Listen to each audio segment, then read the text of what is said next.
মন্ত্ৰী ৰূপেশ গোৱালা ডাঙৰীয়া, প্ৰাক্তন কেন্দ্ৰীয় মন্ত্ৰী আৰু সাংসদ ৰামেশ্বৰ তেলী ডাঙৰীয়া, আমাৰ মাজত উপস্থিত বিধায়ক সুৰেন ফুকন ডাঙৰীয়া, সঞ্জয় কিষাণ ডাঙৰীয়া, বলিন চেতিয়া ডাঙৰীয়া, ভাস্কৰ শৰ্মা ডাঙৰীয়া, অসম প্ৰদেশ ভাৰতীয় জনতা পাৰ্টিৰ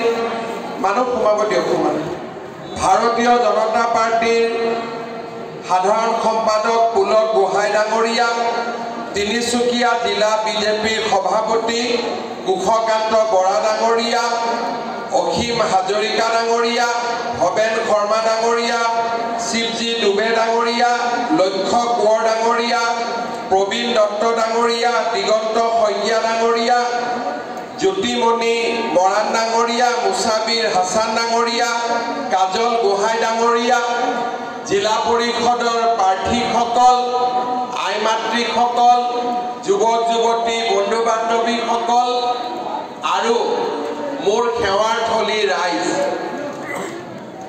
আমাৰ ৰাজ্যত অহা 2 মে তাৰিখে পঞ্চায়ত ইলেকশ্যন অনুষ্ঠিত হ'ব।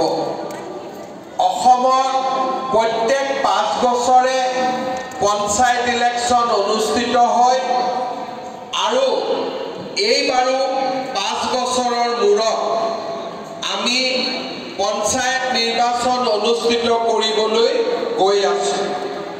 প্ৰত্যেকবাৰে গাঁও সভাৰ সদস্য, পঞ্চায়তৰ সভাপতি, আঞ্চলিক সদস্য, জিলা পৰিষদৰ সদস্য দলীয় মনোনয়নত আমি নিৰ্বাচনত প্ৰতিদ্বন্দ্বিতা কৰোঁ। গাঁৱত যাতে আমি বহুত বেছি ৰাজনীতি কৰিব নালাগে, গাঁৱৰ মানুহ যাতে আমি একেলগে থাকিব পাৰোঁ, সেইবাবে এইবাৰ চৰকাৰে ৱাৰ্ড মেম্বাৰত আমি কোনো দলীয় টিকট দিয়াৰ ব্যৱস্থা কৰা নাই আৰু পঞ্চায়তৰ সভাপতিও গাঁও সভাৰ সদস্যসকলে নিৰ্বাচনৰ পিছত তেওঁলোকে নিৰ্বাচন কৰি ল'ব আৰু পঞ্চায়তৰ সভাপতি পৰ্যায়লৈকে আমি ৰাজনৈতিকভাৱে কোনো ব্যক্তিকে টিকট দিয়া নাই। সকলোকে গাঁৱৰ ৰাইজে যাক ভাল পায় তাকে ধুনীয়াকৈ নিৰ্বাচন কৰক, তাৰ আমি ব্যৱস্থা কৰিছোঁ। কিন্তু আঞ্চলিক পঞ্চায়ত আৰু জিলা পৰিষদত আমি দলীয় মনোনয়ন দিছোঁ আৰু সকলো ৰাজনৈতিক দলে আঞ্চলিক পঞ্চায়ত আৰু জিলা পৰিষদত দলীয় মনোনীত প্ৰাৰ্থী প্ৰদান কৰিছে। এইবাৰ নিৰ্বাচনত তিনিচুকীয়া জিলাৰ প্ৰত্যেকখন জিলা পৰিষদ আৰু প্ৰত্যেকখন আঞ্চলিক পঞ্চায়তত ভাৰতীয় জনতা পাৰ্টি আৰু অসম গণ পৰিষদ দলে একেলগ হৈ আমি নিৰ্বাচনত প্ৰতিদ্বন্দ্বিতা কৰিছোঁ। সেয়ে এইবাৰ মেচিনতো ভোট নহয়, বেলট পেপাৰত ভোট হ'ব। মই আপোনালোকক অনুৰোধ কৰিম, য'তেই পদুম দেখা পায় আৰু য'ত পদুম নাথাকে তাত হাতীৰ ছবি থাকিব, হাতী নহ'লে পদুম চিনত আপোনালোকে যেন আমাক ভোট দিয়ে, নৰেন্দ্ৰ মোদী ডাঙৰীয়াৰ হাত শক্তিশালী কৰে, আমাৰ হাত শক্তিশালী কৰে। তিনিচুকীয়া জিলাত আমি যাতে আগৰ দৰে আপোনালোকৰ সমৰ্থন পাওঁ, আপোনালোকৰ সহযোগিতা পাওঁ, তাৰ বাবে মই আপোনালোকক অনুৰোধ কৰিবলৈ আজি ডিগবৈ সমষ্টিৰ এই সভাত উপস্থিত হৈছোঁ। শ্ৰদ্ধা ৰাইজ, আপোনালোকে জানে 2014 চনত নৰেন্দ্ৰ মোদী ডাঙৰীয়া প্ৰধানমন্ত্ৰী, 2016 চনত বিজেপিৰ প্ৰথম চৰকাৰ, 2021 চনত বিজেপিৰ দ্বিতীয় চৰকাৰ। আমি যোৱা 5টা বছৰে কোভিডৰ সময়ত কোভিডৰ লগত ৰাইজৰ ওচৰত থাকি সেৱা কৰা আৰু 2021ৰ পিছত অসমৰ চাৰিওফালে উন্নয়ন প্ৰগতিৰ আমি এক নতুন পৰিৱেশ নিৰ্মাণ কৰিবলৈ সক্ষম হৈছো। মই মুখ্যমন্ত্ৰীৰ দায়িত্ব 2021 চনৰ 10 মে তাৰিখে লৈছিলো আৰু অহা 10 মে তাৰিখে মুখ্যমন্ত্ৰী হিচাপে মই 4টা বছৰ সম্পূৰ্ণ কৰিম।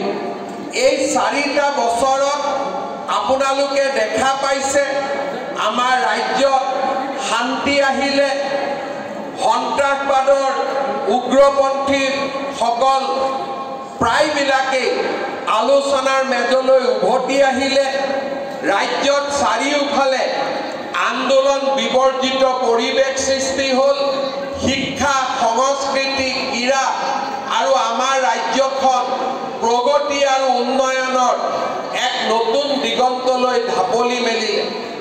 আজি আমি যদি দেখা পাওঁ বগীবিলৰ পৰা ঢলা শদিয়ালৈ অসমৰ প্ৰতিখন জিলাত মেডিকেল কলেজ, ডাঙৰ ডাঙৰ ৰাস্তা, অসমমালা, চাহ বাগিচাৰ ৰাস্তা, গাঁৱৰ ৰাস্তা, পদূলিৰ ৰাস্তা, চাহ বাগিচাৰ বিদ্যালয় আৰু আমাৰ চৰকাৰী বিদ্যালয়সমূহক নতুনকৈ সজাই পৰাই তোলা, আদৰ্শ অংগনবাদী কেন্দ্ৰ, আজি আমাৰ ৰাজ্যখনত মথাউৰিৰ ওপৰেদি নতুন ৰাস্তা, যোৱা 4টা বছৰত আমাৰ ৰাজ্যখনলৈ উন্নয়নৰ এক নতুন পৰিৱেশ নিৰ্মাণ হ'ল।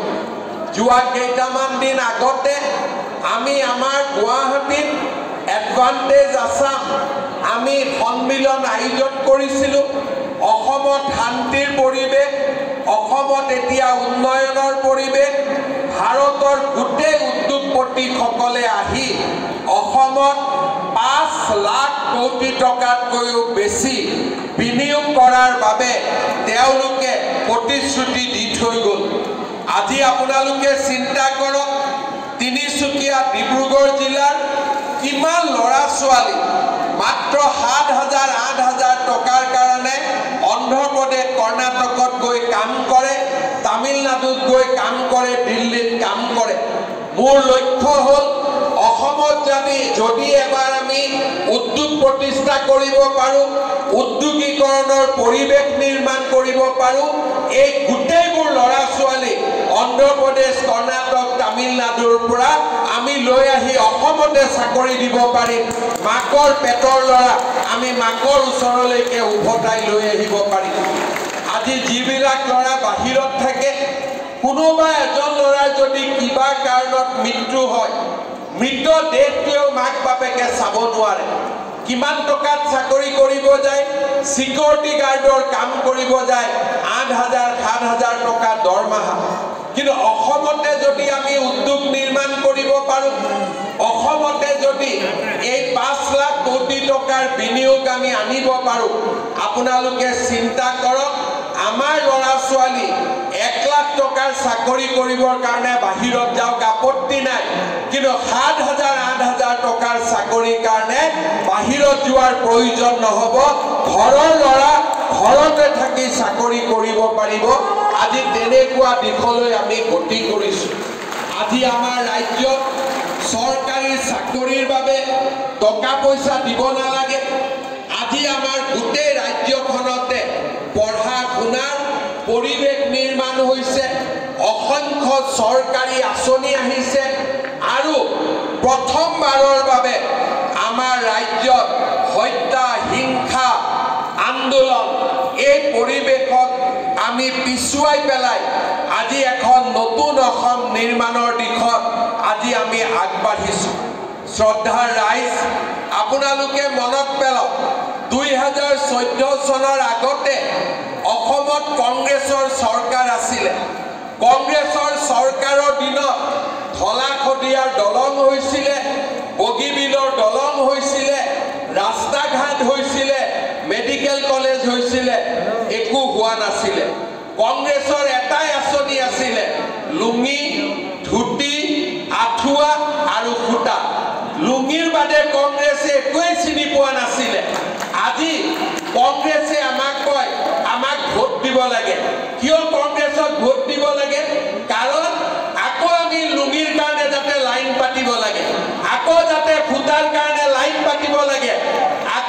হোৱাৰ কাৰণে লাইন পাতিব লাগে আজি আমি সেই দিনবিলাক পিছ পেলালো কংগ্ৰেছৰ আঁচনি আছিলে লুঙি আমাৰ আঁচনি হল অৰুণোদয় কংগ্ৰেছৰ আঁচনি আছিলে খুঁটা আমাৰ আঁচনি হল কলেজত বিনামূলীয়া নামভৰ্তি কংগ্ৰেছৰ আঁচনি আছিলে আঁঠুৱা আমাৰ আঁচনি হল মহিলা উদ্যমিতা কংগ্ৰেছৰ আঁচনি আছিলে কম্বল আমাৰ আঁচনি হল নিযুত মইনা এইটো হৈছে অসমৰ পৰিৱেশ শ্ৰদ্ধা ৰাইজ কংগ্ৰেছীবিলাকে ভোট খুজিব আহোঁতে মই মাজে মাজে তেওঁলোকক কওঁ যে তহঁতে হাতৰ চিম্বলটো বাদ দে এবাৰ ইলেকশ্যনত লুঙিৰ চিম্বলত ভোট দিব খুজিব কাৰণ কংগ্ৰেছ মানে হল লুঙি কংগ্ৰেছ মানে খুঁটা কম্বল ধুতি তেওঁলোকে অসমত একোৱে বুজি পোৱা নাছিল আপোনালোকে মনত পেলাওক কংগ্ৰেছৰ দিনত অংগনবাদী চাকৰি এটাৰ কাৰণে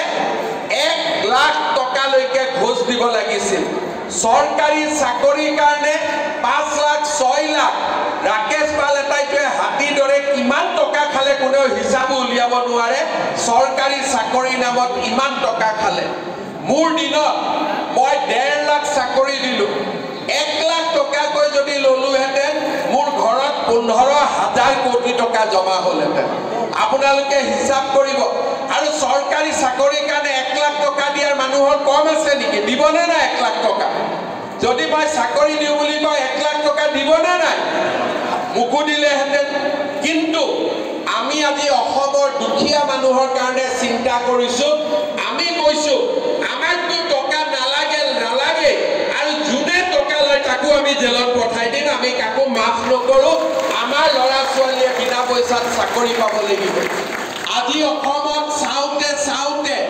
1.5 লাখ ল'ৰা ছোৱালীয়ে বিনা পইচাত চাকৰি পালে মানুহে এতিয়া ভাবে যে পঢ়িলে চাকৰি পাম আগতে মানুহে ভাবিছিল পঢ়া শুনা কৰিব নালাগে মাটি বাৰী বিক্ৰী কৰি কাবাক ঘোষ দিম আমি চাকৰি পাম আজি আমি অসমৰ পৰিৱেশৰ পৰিৱৰ্তন কৰিলো আজি আমাৰ অসমত লাহে লাহে যিমানবিলাক বেয়া কথা আছিলে সেই গোটেইবোৰ লাহে লাহে পিছ পৰিছে আজি আমি এখন নতুন অসম নিৰ্মাণৰ দিশত আগবাঢ়িছো এতিয়া কংগ্ৰেছে এছেম্বলিটো কয় যে চৰকাৰে অৰুণোদয় আঁচনি কিয় দিব লাগে তেওঁলোকে মোক গালি পাৰি থাকে যে হিমন্ত বিশ্ব শৰ্মাই অৰুণোদয় কিয় দিয়ে আৰে মই অৰুণোদয় নিদি ধুতি লুঙি দিলে হ'ল এতিয়া অৰুণোদয় ভাল নে ধুতি লুঙি ভাল আপোনালোকে কওক কোনটো ভাল অৰুণোদয় ভাল নে ধুতি লুঙি ভাল এতিয়া আমি কি কৰিছো কংগ্ৰেছক মই বিধানসভাত কৈছো যে ধুতি লুঙি দিয়াত কৰি আজি আমি অৰুণোদয় আঁচনি আপোনালোকে চাব যাৰ অৰুণোদয় ঘৰত ফৰ্ম নাহে সিয়ে টিভিত মাতি আনি কান্দে যে আমাক অৰুণোদয় দিয়া নাই কিয় দিয়া নাই তাৰমানে অৰুণোদয়টো ভাল আঁচনিৰ কাৰণেহে তেওঁলোকে দুখ প্ৰকাশ কৰে নাপালে যদি অৰুণোদয় বেয়া হ'লহেঁতেন নাপালেওতো কোনেও গুৰুত্ব নিদিলেহেঁতেন কিন্তু আজি যদি কাৰোবাৰ ঘৰত অৰুণোদয় নাথাকে সি লগে লগে আপত্তি কৰে যে মামা মই অৰুণোদয় নাপালো আমি অৰুণোদয় পোৱা নাই বাৰু আমি ভোট নিদিওঁ এনেকৈ কয় নাই নকয় তাৰমানে সকলোকে অৰুণোদয় লাগে যদি অৰুণোদয় বেয়া হ'লহেঁতেন অৰুণোদয় কোনোবাই বিচাৰিলেহেঁতেন নেকি যোৱা যেতিয়া 2019ত আমি অৰুণোদয় আৰম্ভ কৰিছিলোঁ 830 টকা আছিলে আমাৰ ডিগবৈ সমষ্টিত 16,000 পৰিয়ালক আমি দিছিলোঁ চাওঁতে ডিগবৈ তিনিচুকীয়া মাৰ্ঘেৰিটা শদিয়া ডুমডুমা মাকুম এতিয়া আমাৰ 22,000কৈ পৰিয়ালে অৰুণোদয় পাই আছে ফৰ্ম ফিল আপ হৈছে জুন মাহত যিমানে ফৰ্ম ফিল আপ কৰিছে আমি এই প্ৰতিটো সমষ্টিতে 40,000কৈ পৰিয়ালক আমি অৰুণোদয় আঁচনি দিবৰ বাবে গৈ আছো মোক আমাৰ এমএলএ সকলে কৈছে যে নহয় 40,000 দিয়াৰ পিছতো আৰু কিছুমান মহিলা আছে যোনে অৰুণোদয় ফৰ্ম পোৱা নাই অৰুণোদয় পোৱা নাই মই আমাৰ এমএলএ সকলক কৈছো যে এইবাৰ ইলেকশ্যনত যেতিয়া আমাৰ মেম্বাৰ সকল গাঁৱত যাব আঞ্চলিক পঞ্চায়তৰ সদস্য গাঁৱত যাব গাঁৱত যিবিলাক দুখীয়া মানুহে এতিয়া অৰুণোদয় পোৱা নাই কোনোবা দুখীয়া হ'ব পাৰে, বিধৱা হ'ব পাৰে, কোনোবা নিৰাশ্ৰয়ী হ'ব পাৰে, তেওঁলোকৰ নাম লিখি লৈ আনিব। 40,000টো দিছোৱেই। ডিগবৈ, মাৰ্ঘেৰিটা, শদিয়া, ডুমডুমা, মাকুম সমষ্টিত আমি আৰু 4,000 মানুহ পৰিয়ালক অৰুণোদয় দি দিম, যাতে কোনেও অৰুণোদয় নোপোৱাকৈ নাথাকে, সকলো দুখীয়া পৰিয়ালে যাতে অৰুণোদয় পাব পাৰে। আজি আমি এটাই মোৰ মনত চিন্তা, যাতে দুখীয়া মানুহে কতো কষ্ট পাব নালাগে। কলেজত আমি বিনামূলীয়া নামভৰ্তি দিওঁ, কিন্তু তাতো গাঁওবুঢ়াৰ চাৰ্টিফিকেট লাগে, মৌজাদাৰৰ চাৰ্টিফিকেট লাগে, মানুহৰ কষ্ট হয়। এইবাৰ মই কলেজৰ প্ৰিন্সিপালবিলাকক কৈছোঁ, কাৰো ইনকাম চাৰ্টিফিকেট নুসুধিব, ৰেচন কাৰ্ডখন দেখুৱালে সেইটোৱে ইনকাম চাৰ্টিফিকেট হৈ যাব, আৰু বেলেগ কৰি আমাক একো ইনকাম চাৰ্টিফিকেট নালাগে, কোনো পঞ্চায়তৰো চহী নালাগে, গাঁওবুঢ়াৰো চহী নালাগে, ৰেচন কাৰ্ডখন দেখুৱাব, বিনামূলীয়া এডমিশ্যন হৈ যাব। যোৱাবাৰ মই আপোনালোকক কৈছিলোঁ যে এইবাৰ লোকসভা ইলেকশ্যনৰ পিছত আমি আপোনালোকৰ ঘৰবিলাক জিঅ' টেগিং কৰিম। কেনেকৈ জিঅ' টেগিং কৰিম? আমি জীৱিকা সখী আত্মসহায়ক গোটেই জিঅ' টেগিং কৰিম, আৰু কোনোবাই যদি আমাক জিঅ' টেগিং কৰি নিদিয়ে, নিজৰ জিঅ' টেগিং আমি নিজেও কৰিব পাৰিম। যোৱা মাহত আপোনালোকৰ ঘৰবিলাকৰ জিঅ' টেগিং হ'লনে নাই? ধুনীয়া কৰি হ'লনে নাই? আগতেতো জিঅ' টেগিঙৰ নামত পইচা দিব লাগিছিল, এইবাৰ দিব লাগিলে নেকি? সঁচা কথা কওক, কৰবাক চাহ একাপ খুৱাইছে বেলেগ কথা, পইচা দিবলগীয়া হৈছে নেকি এইবাৰ? এতিয়া যিসকলৰ জিঅ' টেগিং হোৱা নাই, আৰু এটা সুবিধা ওলাব যে নিজৰ জিঅ' টেগিং আপোনালোকে নিজেও কৰি দিব পাৰিব।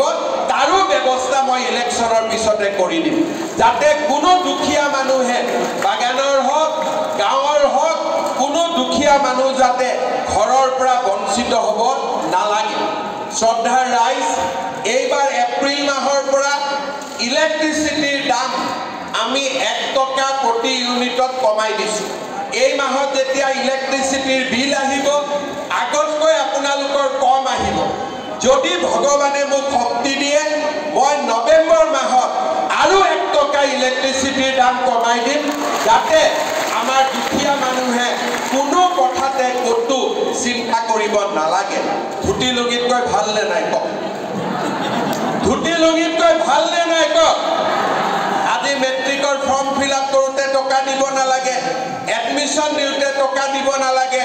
নিযুত মইনাৰ প্ৰথম বছৰ হৈ গ'ল, এতিয়া ফাৰ্ষ্ট ইয়াৰৰ ছোৱালী ছেকেণ্ড ইয়াৰ পাব, নিযুত মইনা পাই থাকিব।